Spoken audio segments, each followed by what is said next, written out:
এই মিনাটা দোয়া কবুলের জায়গা। সালাফরা বেশি দোয়া করতেন, আর 2 নাম্বার বেশি করতেন কি, তাকবীর দিতেন। 3 নম্বর কোরআন তেলাওয়াত করতেন। আমাদের কারোর কাছে কোরআন নাই মনে হয়, তাই না? নাই। হ্যাঁ, হোটেলে আছে, মোবাইলে আছে, কিন্তু এই যে কালকে থেকে আমরা আসি, এক রাত তো পার করেছি কালকেই, আজকে সারাদিন পার করলাম, রাত হয়ে যাচ্ছে, কেউ কি করতে পারছি? এক পারা কেউ কোরআন পড়েছি? কেউ পড়ি। আমরা একটু টুটাফাটা পোস্টের উত্তর দিচ্ছে, দাওয়াতি কাজ করছি, তা একটা কাজ করছি, আর আপনারা শুনছেন আলহামদুলিল্লাহ। কিন্তু অধিকাংশ মানুষ কি নিয়ে ব্যস্ত? মিনার একটা বড় উদ্দেশ্য হলো যে আমরা যা হজের কাজগুলো করেছি, আরাফায় ছিলাম, মুজদালিফায় গেছি, জামারাতে গেছি, আমার এই আমলগুলো যারা কবুল করে, এই জন্য আল্লাহর কাছে বেশি বেশি বলা, আল্লাহ তুমি ওর হজটা কবুল করো, বলার জন্যই আল্লাহ রাখছেন এই জায়গায়। আপনি বুঝেননি মনে, তাই না? অন্তত বলতে পারতেন, আল্লাহ তুমি আমার হজটা কবুল করো। বলেন আমিন, বলেন একটু, বলবেন আমিন।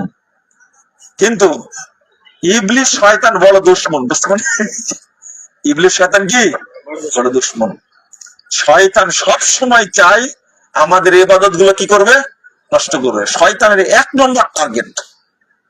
আল্লাহ রাসূল বলছেন, ইন্না শাইতানা ইয়াহযুরু আহাদাকুম ইনদা কুল্লি শাইইন মিন শানি। আল্লাহ রাসূল সাল্লাল্লাহু আলাইহি ওয়াসাল্লাম বলছেন, শয়তান তোমাদের প্রত্যেকটা কাজে উপস্থিত থাকে। বলে নাউযুবিল্লাহ।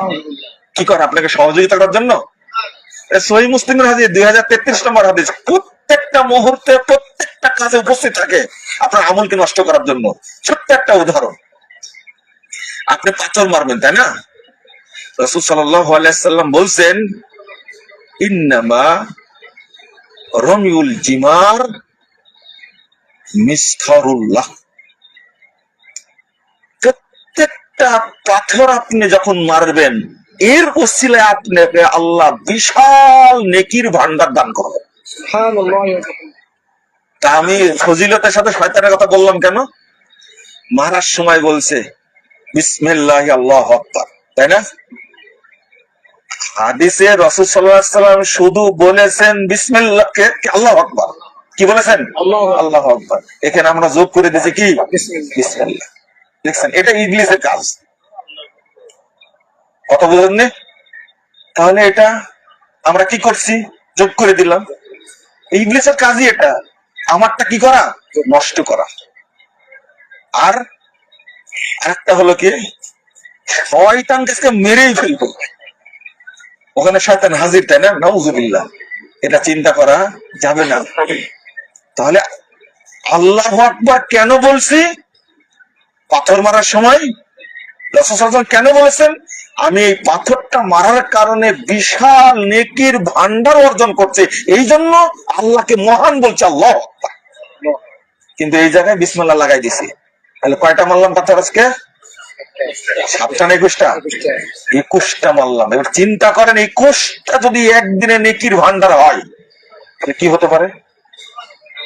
আরে একটা সাধারণ জানাজা পড়লেই তাই নেকি হয়, উহুদ পাহাড়ের মতো 2টা বড় বড় নেকি হয়।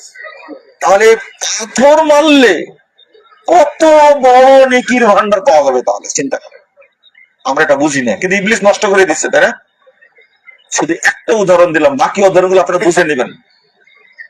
আমলের সাথে কোনো লেজ লাগানো যাবে না, কখনোই না।